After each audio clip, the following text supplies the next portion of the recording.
찬송가 426장으로 찬송하겠습니다. 426장 찬송입니다.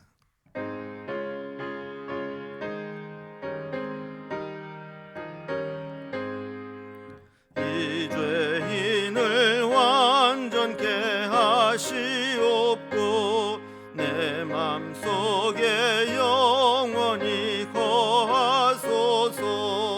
죄 가운데 빠졌던 몸과 마음을 있는 보다 더 이게 하옵소서. 눈보다 더욱 희어지게 거시소서. 정결케 하옵소서. 저 보좌에 앉으신 주 예수여, 이 몸 주께 드리니 받으소서. 내 마음과 지식도 드리오니 있는 보다 더 이게 하옵소서. 눈보다 더욱 이어지게 거시소서. 정결케 하옵소서. 그 상하신 발 아래 엎드려서 날 깨끗게 하시기 원합니다. 날 정결케 하는 피 믿사오니 있는 보다 더 이게 하옵소서. 눈보다 더욱 이어지게 거시소서. 정결케 하옵소서.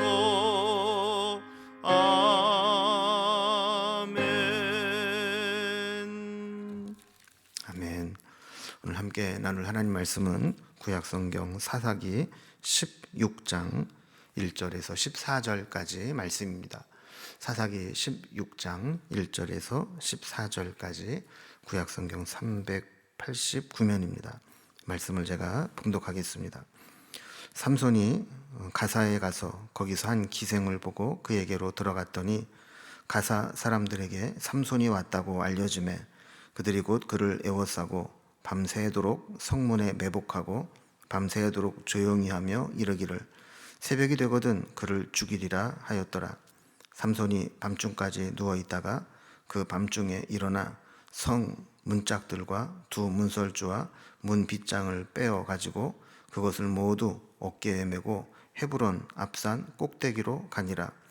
그 후에 삼손이 소렉 골짜기에 들릴라라 이름하는 여인을 사랑하며 블레셋 사람의 방백들이 그 여인에게로 올라가서 그에게 이르되 삼손을 꾀어서 무엇으로 말미암아 그 큰 힘이 생기는지 그리고 우리가 어떻게 하면 능히 그를 결박하여 굴복하게 할 수 있을는지 알아보라.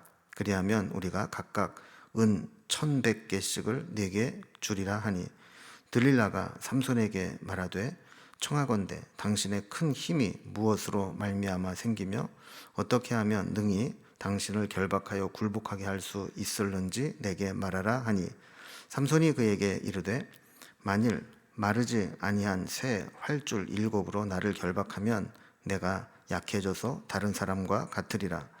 블레셋 사람의 방백들이 마르지 아니한 새 활줄 7을 여인에게로 가져오매 그가 그것으로 삼손을 결박하고 이미 사람을 방 안에 매복시켰으므로 삼손에게 말하되 삼손이여 블레셋 사람들이 당신에게 들이닥쳤느니라 하니 삼손이 그 줄들을 끊기를 불탄 삼시를 끊음같이 하였고 그의 힘의 근원은 알아내지 못하니라. 들릴라가 삼손에게 이르되 보라 당신이 나를 희롱하여 내게 거짓말을 하였도다. 청하건대 무엇으로 당신을 결박할 수 있을는지 이제는 내게 말하라 하니 삼손이 그에게 이르되 만일 쓰지 아니한 새 밧줄들로 나를 결박하면 내가 약해져서 다른 사람과 같으리라 하니라. 들릴라가 새 밧줄들을 가져다가 그것들로 그를 결박하고 그에게 이르되 삼손이여 블레셋 사람이 당신에게 들이닥쳤느니라 하니 삼손이 팔 위에 줄 끊기를 실을 끊음같이 하였고 그때도 사람들이 방 안에 매복하였더라. 들릴라가 삼손에게 이르되 당신이 이때까지 나를 희롱하여 내게 거짓말을 하였도다. 내가 무엇으로 당신을 결박할 수 있을는지 내게 말하라 하니 삼손이 그에게 이르되 그대가 만일 나의 머리털 7가닥을 배틀의 날실과 섞어 짜면 되리라 하는지라. 들릴라가 바디로 그 머리털을 단단히 짜고 그에게 이르되 삼손이여 블레셋 사람들이 당신에게 들이닥쳤나이다 하니 삼손이 잠을 깨어 배틀의 바디와 날실을 다 빼내니라. 아멘. 하나님으로부터 엄청난 괴력을 은사로 받은 이제 삼손은 블레셋과 홀로 싸우면서 대항을 했습니다. 그러는 가운데 마치 호랑이를 잡으려면 호랑이 굴로 들어가야 된다는 심정으로 블레셋에 결혼을 통해 접근을 해서 블레셋 여인들과 함께 가까이 하면서 작전을 짜곤 했습니다. 근데 사실 이것은 이제 불장난하듯이 위험한 상황으로서 그렇게 여인들과 이렇게 접하다 보면서 아마도 삼손은 그 블레셋 여인들에게 매력을 느끼게 되었고 유혹을 받다가 결국에는 비참하게 생애를 마감하게 되는 것입니다. 그래서 그는 이 문제를 해결하지 못하게 될 때 결국에는 스스로 몰락의 길로 빠져들게 되었는데 오늘 본문에 보면 이 삼손이 두 여인에게서 어떻게 무너지게 되는가 하는 과정들을 우리에게 보여주게 됩니다. 먼저 오늘 본문은 크게 1절에 3절까지 보면 가사라는 지역에 가서 기생집에 들어갔을 때 위기를 만나게 되는 내용이 나옵니다. 자, 그럼 좀 정신을 차려야 되는데 4절과 5절에 보면 소래 골짜기로 또 가서 들릴라와 만남을 갖게 됩니다. 그리고 6절부터 14절까지는 들릴라가 삼손의 힘을 무기력하게 만드는 방법을 얻기 위해서 집요하게 유혹하는 장면들이 나오게 됩니다. 오늘 이제 단락별로 좀 생각을 한번 보겠습니다. 먼저 이 가사에서 기생집에 들어가서 위기를 만난 삼손의 모습입니다. 우리가 전에 15장에서 딥나라고 하는 곳에서 블레셋 여인과 결혼을 통해서 사사로 활동을 시작했던 이 삼손의 모습을 보게 됩니다. 그 일이 있은 후에 삼손은 다시 블레셋 땅으로 갑니다. 그래서 1절에 보면 삼손이 가사에 가서 거기서 한 기생을 보고 그에게로 들어갔더니 그랬습니다. 이해가 안 되는 것은 굳이 왜 그렇게 멀리까지 가게 됐느냐 하는 겁니다. 지도를 통해서 보면 이 가사라고 하는 곳은 지금의 가자 지구를 이제 대표하는 곳으로서 이스라엘 본토에서 보면 가장 멀리 떨어져 있는 해안 도시거든요. 지중해에 붙어 있는 왜 그곳까지 그렇게 갔느냐 하는 겁니다. 여기를 가사를 지나면 밑으로 조금만 내려가면 애굽으로 연결되는 그런 먼 곳이거든요. 그에게로 들어갔다라고 하는 것은 그의 집으로 그냥 들어갔다라는 게 아니라 가사에 있는 기생에게 동침하기 위해서 성적인 행위를 하기 위해서 들어갔다라는 겁니다. 여러분 이걸 보면 사람이 참 죄 짓는데 참 열심이다라는 것을 보게 됩니다. 선을 행하려고 하는 것은 코앞에 있는 사람에게도 선을 행하지 않고 돈도 아까워하는데 악을 행하고 죄를 지러 갈 때는 저렇게 멀리 있는 곳까지도 마다하지 않고 정신 못 차리고 달려가는 것을 보게 되죠.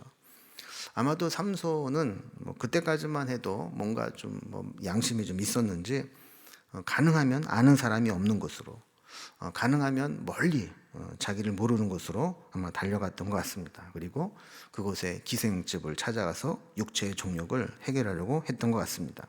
근데 이것이 그에게 큰 위기가 됐습니다. 2절에 보면 가사 사람들에게 삼손이 왔다고 알려주매 그들이 곧 그를 애워싸고 밤새도록 성문에 매복하고 밤새도록 조용히 하며 이르기를 새벽이 되거든 그를 죽이리라 하였더라 그랬습니다. 그 삼손이 가사까지 와서 기생집에 들어갔다라는 이제 소식이 이제 들려지게 되자 그 블레셋 사람들이 그래 그 기생집에서 재밌게 놀고 기운 빠져서 새벽에 고나게 잠이 들면 내가 가서 죽이겠다 그러면서 사람들이 매복을 하고 있었다는 겁니다. 근데 삼손이 어떻게 이 사건을 알게 된 것 같아요. 삼손에 보면 삼손이 3절에 삼손이 밤중까지 누워 있다가 그 밤중에 일어나 성 문짝들과 두 문설주와 문 빗장을 빼어 가지고 그것을 모두 어깨에 메고 헤브론 앞산 꼭대기로 가니라 그랬습니다. 삼손이 눈치를 채고 밤에 자지 않고 밤중에 몰래 빠져나가서 성 문짝과 두 문설주와 문빗장을 빼어서 그를 어깨에 메고 헤브론 앞산 꼭대기에다가 옮겨 놓았다는 겁니다. 다시 한번 지도를 이렇게 보게 되면 가사는 가장 멀리 있는 곳이라 그랬죠. 거기에서 이 성의 문짝과 설주와 문빗장을 빼어 가지고 어깨에 메고 헤브론까지 그걸 어깨에 메고 왔다는 겁니다. 요즘에도 이 일을 하려면 포크레인이나 덤프트럭 같은 중장비를 이용해야 가능한 일인데 삼손은 혼자서 그 성 문은 문 통째로 뜯어가지고 어깨에 메고 헤브론, 더군다나 헤브론은 산지 아닙니까? 그 산 높은 곳까지 가지고 왔다라는 거예요. 여러분, 이 매복하고 있다가 삼손은 사라져 버리고 성문에 들어갔더니 성 문짝 자체가 없어진 것을 보면 블레 사람들이 얼마나 황당하고 놀랬겠어요. 자기가 죽이려고 매복하고 있었는데 어떻게 그 틈을 빠져나가서 엄청난 일을 소리 소문 없이 이렇게 했는가 하는 겁니다. 어쨌든 하나님은 이런 매복당해서 위기를 만났던 삼손에게 다시 이 괴력을 허락하셔서 그 문짝을 다 떼어서 가서 위협을 할 정도로 삼손에게 힘을 주셨습니다. 근데 지금까지 삼손에게 하나님 역사하셨던 것과 좀 다른 점이 하나 있습니다. 괴력을 사용했다는 것은 같은데 여기에는 아무리 봐도 여호와의 영이 그에게 임했다라는 이야기가 없습니다. 그러니까 하나님이 은혜를 베푸셔서 힘은 주셨지만 하나님의 영으로 성령의 감동, 성령의 임재는 이제 사라지고 말았다는 겁니다. 그의 모습 속에서, 남은 사역 속에서 하나님의 영이 그와 함께했다라는 기록이 없어요. 마지막에 죽을 때 하나님의 힘을 구하고 한 적은 있었지만 삼손은 이렇게 하나님의 영이 떠나고 더 이상 그와 함께하지 않는다는 사실조차도 느끼지 못할 정도로 영적으로 매우 둔해 있었던 것을 보게 됩니다. 자, 이렇게 가사에서 위기를 만났던 삼손은 이제 소렛골짜기에서 그 유명한 드릴라와 만나게 되는 장면이 나오게 됩니다. 그러면 가사에서 이렇게 자기를 죽이려고 매복하고 있었던 사람들이 있었던 것을 알면 정신을 좀 차려야 될 텐데 그렇지 못했어요. 그는 또다시 블레셋 땅에 소렛 골짜기로 들어갔다가 위기를 만나게 됩니다. 지도를 하나 보게 되면 이 소렛 골짜기는 이스라엘에서 블레셋으로 넘어가는 골짜기 중에 하나입니다. 동쪽에 있는 에브라임 산지, 그런 이제 산악 지역, 높은 산악 지역이거든요. 그리고 블레셋은 저쪽 서쪽에 보면 지중해 연안에 해안 평야가 있습니다. 산지와 평야 사이에 구름 같은 완충 지역이 있는데 그것을 우리 예전에 성서 지리학 공부할 때 쉐팔라 지역이라고 했죠. 그래서 구름이 이렇게 있고 중간중간에 골짜기가 있는데 그 골짜기를 따라서 길들이 있습니다. 그래서 위에 보면 아얄론 골짜기, 소렛 골짜기, 엘라 골짜기 이런 골짜기들이 있는데 그 중 하나가 이제 소렛 골짜기입니다. 자, 여기에 이제 소렛 골짜기에서 4절의 말씀을 보면 이후에 삼손이 소렛 골짜기에 들릴라라 이름하는 여인을 사랑하매 그랬습니다. 여기 이제 그 유명한 들릴라가 이제 등장을 하는 겁니다. 들릴라를 만나서 이 삼손은 사랑에 빠지게 되고 이것이 삼손을 몰락시키게 되는 계기가 됩니다. 자, 5절에 보면 블레셋 사람들의 방백들이 그 여인에게로 올라가서 그에게 이르되 삼손을 꾀어서 무엇으로 말미암아 그 큰 힘이 생기는지 그리고 우리가 어떻게 하면 능히 그를 결박하여 굴복하게 할 수 있을는지 알아보라. 그리하면 우리가 각각 은 1,100개씩을 내게 주리라 하니 그랬습니다. 자, 이제 지금 뭐 딥나에서도 그렇고 가사에서도 그렇고 삼손에 대한 소문은 이미 블레셋에 다 퍼지게 돼서 삼손을 모르는 사람이 없었죠. 그들은 이 삼손의 이 괴력이 있는 한 잘못하면 블레셋 전체가 위험해지겠다라는 위기의식을 느끼게 되었습니다. 그래서 어떻게 하든지 삼손의 그 괴력의 원천이 뭔지, 어떻게 하면 그 힘을 뺄 수 있는지 이것을 알아내려고 했습니다. 그리고 그가 뭐 딥나도 그렇고 가사도 그렇고 늘 여자와 연결되어 있다라고 하는, 여자에 약하다는 것을 알아내게 됩니다. 그래서 마침 삼손이 소래골짜기 들릴라에게 사랑에 빠졌다 하는 것을 알고 들릴라에게 접근합니다. 그래서 삼손의 힘을 빼는 방법을 알아내기만 한다면 은 1,100씩 각각 주겠다는 거예요. 이게 무슨 얘기냐면 당시 블레셋은 5개의 강력한 도시국가의 연합체로 돼 있었거든요. 근데 삼손의 약점만 알아내면 5개의 도시국가가 각각 은 1,100개씩을 주겠다는 거예요. 그러니까 총 5개가 각각 모으면 5,500, 은 5,500을 주겠다는 겁니다. 당시 노예 한 명의 몸값이 은 30이었던 것을 감안해 본다면 은 5,500은 어마어마한 금액입니다. 이런 엄청난 올무가 있는데도 삼손은 자기를 죽이려고 하는 음모를 개의치 않고 이렇게 들릴라에게 간 겁니다. 이걸 보면 마귀는 우리를 넘어뜨리기 위해서 수단과 방법을 가리지 않습니다. 비용을 아까워하지 않습니다. 마귀는 자신의 전략을 수행하는 데 있어서 얼마의 돈이 드는지 그거에 관심이 없습니다.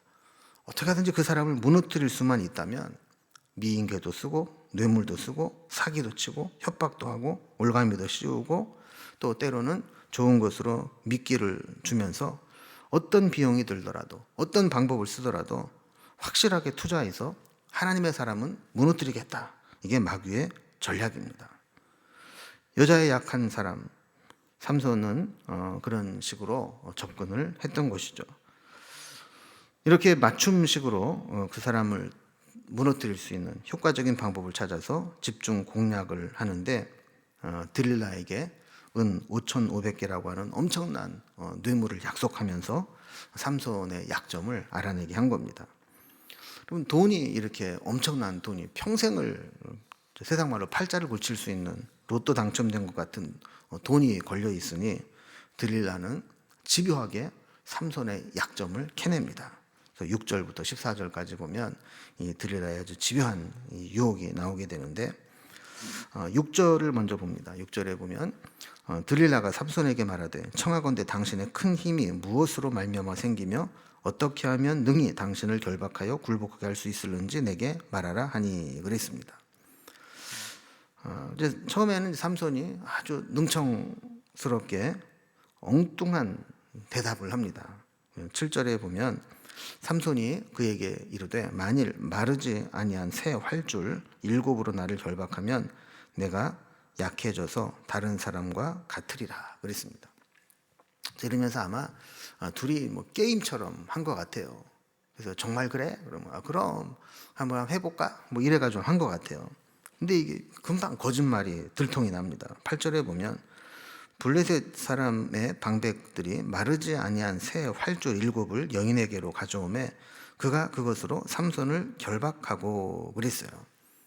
그러니까 들릴라는 그렇게 마르지 않은 새 활줄 7개로 묶으면 힘을 못 쓴다라는 말을 듣고 그것을 구해달라고 해서 삼손을 결박을 했다라는 거예요. 근데 헛수고했습니다. 9절에 보면 이미 사람을 방 안에 매복시켰으므로 삼손에게 말하되 삼손이여 블레셋 사람들이 당신에게 들이닥쳤느니라 하니 삼손이 그 줄들을 끊기를 불탄 삼시를 끊음같이 하였고 그의 힘의 근원은 알아내지 못하니라 그랬습니다. 그러니까 뭐 게임하듯이 그렇게 했는데 마치 불에 탄 삼배 실처럼 그냥 너무 쉽게 끊어버리고 말았다는 거죠. 그래서 마치 갑자기 쳐들어온 것처럼 했지만 원래는 삼손을 죽이기 위해서 그리고 돈을 타기 위해서 미리 집안에 매복을 시켜놓고 있다가 게임하듯이 그렇게 장난치듯이 했는데 이게 헛수고가 돼버리고 만 겁니다. 여러분 이 정도 되면 이거는 단순한 애교나 게임이나 장난이 아니라 자기 목숨이 달린 문제입니다. 그런데 삼손은 그것을 분별하지 못하고 있습니다. 오늘 본문의 이제 제목이 뭐냐면 밤의 유혹에 빠진 태양이라는 제목입니다. 그 이유가 뭐냐면 삼손의 이름의 뜻이 작은 태양이라 그랬죠. 들릴라의 뜻은 밤이라는 뜻입니다. 그러니까 들릴라에 빠진 삼손, 이것이 밤의 유혹에 빠진 태양이라는 거죠. 이름대로 된 거예요. 그리고 원래는 이제 태양이 뜨면 그 밤의 어둠이 물러가야 되지 않습니까? 근데 태양이 빛을 잃어버리니까 밤의 어둠에 빠져버리고 말았다는 거예요. 여러분, 이것이 주는 교훈이 있죠. 우리는 세상의 빛으로 부름받았고 보냄을 받았지만 만약 빛을 잃어버리게 된다면 우리는 세상에 빠지게 되는 겁니다.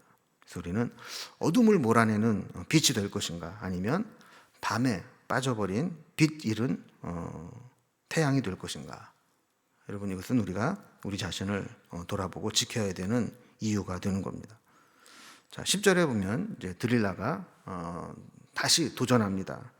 들릴라가 삼손에게 이르되 보라, 당신이 나를 희롱하여 내게 거짓말을 하였도다. 청하건대 무엇으로 당신을 결박할 수 있을런지 이제는 내게 말하라 하니 그랬습니다. 그러니까 뭐 화도 났겠죠. 속았기도 하고 계획이 수포로 들어갔기도 했고, 그래서 날 희롱하고 거짓말했다. 그러면서 이제는 사실을 얘기하라. 그런데 삼손이 이 두 번째도 장난처럼 엉뚱한 답을 알려줍니다. 11절에 보면 삼손이 그에게 이르되 만일 쓰지 아니한 새 밧줄들로 나를 결박하면 내가 약해져서 다른 사람과 같으리라 하니라 그랬습니다. 또 들릴라는 철석같이 믿고 그대로 합니다. 12절에 보면 들릴라가 새 밧줄들을 가져다가 그것들로 그를 결박하고 그에게 이르되 삼손이여, 블레 사람이 당신에게 들이닥쳤느니라 하니 삼손이 팔 위에 줄 끊기를 실을 끊음같이 하였고 그때에도 사람이 방 안에 매복하였더라 그랬습니다. 자, 이렇게 해서 두 번이나 거짓말로 속은 들릴라는 포기하지 않습니다. 더 적극적으로 교태를 부리듯 캐묻습니다. 13절에 보면 들릴라가 삼손에게 이르되 당신이 이때까지 나를 희롱하여 내게 거짓말을 하였도다. 내가 무엇으로 당신을 결박할 수 있을지 내게 말하라 하니 삼손이 그에게 이르되 그대가 만일 나의 머리털 7가닥을 배틀에 날실에 섞어 짜면 되리라 하는지라 그랬습니다. 여러분, 여기 보면 뭔가 미묘한 차이가 하나 나옵니다. 첫 번째, 두 번째는 전혀 엉뚱한 이야기를 했는데 세 번째에는 절반은 가르쳐 줍니다. 물론 이제 삼손의 힘의 근원이 하나님 힘을 안 주셔서 그런 것이지 머리털의 길이랑 직접적인 연관이 있는 건 아니지만 여기 보면 머리털을 이야기를 해요. 그래서 자기 머리털 7과 다른 배실을 섞어서 짜면 힘이 빠진다. 그러면서 자기 힘의 근원이 사실은 나시린으로서 구별되어서 한 번도 밀지 않은 머리털에 있다라는 그 단서를 비춰주는 겁니다. 그래서 그가 하나님으로부터 힘을 얻은 것은 자기 자신을 나시린으로 하나님 앞에 드렸기 때문에 하나님 힘을 주시는 것인데 그의 상징이 머리털이라는 거죠. 그럼 사실 이쯤 되면 이 삼손이 반은 넘어간 겁니다. 14절에 보면 들릴라가 바디로 그 머리털을 단단히 짜고 그에게 이르되 삼손이여, 블레 사람들이 당신에게 들이닥쳤느니라 하니 삼손이 잠을 깨어 배틀에 바디와 날씨를 다 빼내니라 그랬습니다. 그럼 바디는 이제 영어로 몸을 얘기하는 바디가 아니라 이렇게 배를 짤 때 이렇게 왔다 갔다 하는 그거를 바디라고 그런다고 그래요. 그래서 그 바디로 머리털을 단단히 배 옷감을 짜듯이 다른 실들과 엮어서 짰다는 거예요. 그때 또 블레 사람들이 들이닥칩니다. 근데 이것도 삼손의 힘을 뺄 수 있는 것은 아니었기 때문에 잠에서 깨어서 배틀의 그 바디와 날실들을 다 빼버렸다라는 겁니다. 여러분, 이걸 보면 우리 이제 다음 시간에 내일 살펴보게 될 본문에 보면 결국에는 이제 삼손이 머리를 밀면 된다라는 걸 알려주지만 이제 여기가 마지막 기회였거든요. 여기에서 이 머리털에 대한 얘기를 하는 순간 이미 그는 끝난 거예요. 이쯤 되면 위기감을 느끼고 이러다 죽겠구나 이러고 나와야 되는데, 자기를 죽이려고 이런 계략을 꾸미고 점차 포위망을 좁혀오고 있는데도 불구하고 삼손은 장난으로 여기고 정신을 못 차립니다. 어떻게 보면 들릴라 놀려먹는 재미가 있었는지 거짓말로 모면을 해왔는데, 결국에는 자기 비밀을 이야기하는 단계로 한 걸음 한 걸음 나아가고 있는 겁니다. 여러분, 사탄은 모든 방법을 다 동원해서 우리를 무너뜨리려고 하고 있는데, 우리는 너무 영적으로 자만하고 무지하고 무관심하고 무방비 상태로 있다가 결국에는 하다 당하고 후회하는 경우가 있게 됩니다. 여러분, 누구도 자신할 수 있는 사람은 없습니다.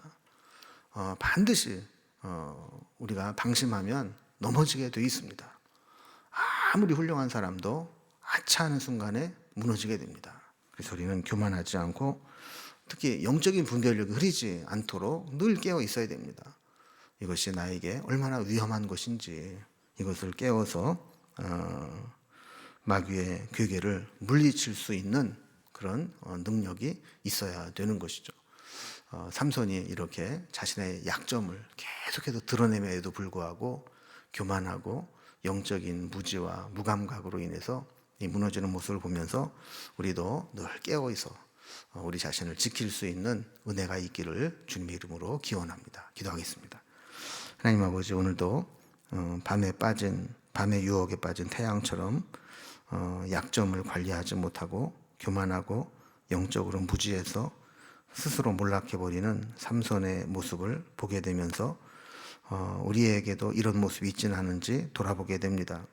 하나님, 교만하지 않게 하시고 늘 마귀의 시험 앞에 두려운 마음으로 깨어 기도하며 우리 자신을 살피고 지킬 수 있는 믿음을 허락하여 주옵소서.